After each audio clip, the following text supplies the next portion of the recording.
เสียงไปหมอหิมหอมในเก่าล้ำหูเยามันเป็นเพิง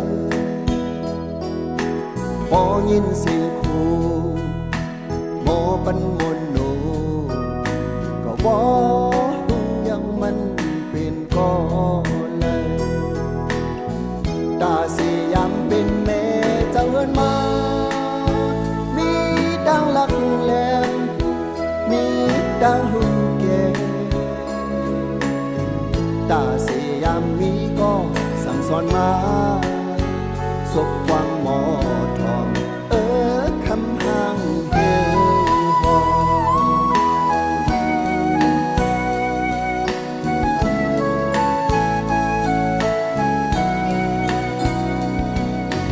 บ่ยินเสียงว่า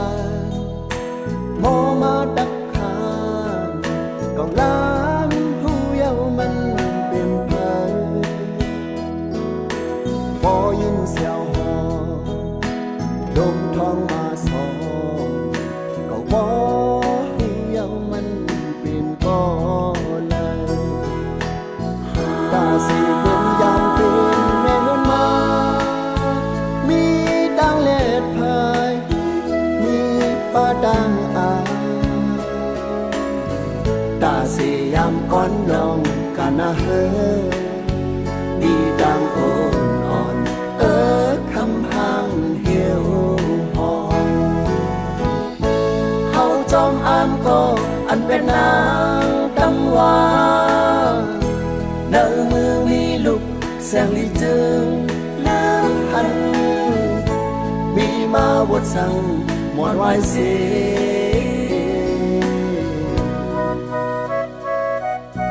บ่นางปวงใจดอมใจหอมไปสิ่งหิมหอมเสนั้นอยากรู้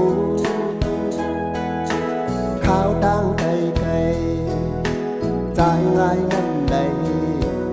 เมื่อนางเฮ็ดจังภายเตียงเฮนาจังนั่งสูงโกเป็นโกกำงาตายจนเวลดจางหุบให้วัดจึงนั่งสู่มองก็ชิวมกันไม่ใจมีกู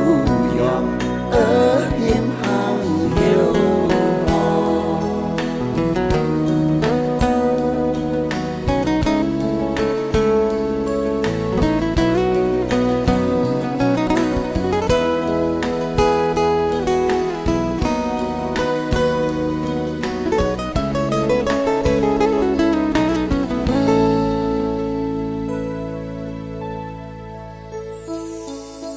บ่นางปวงใจจอมใจหอมไปสิ่งหิมหอมเสนั้น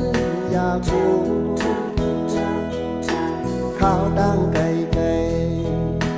ใจง่ายน้ำไหลเมื่อนางเฮ็ดจังภายเตียงเฮนา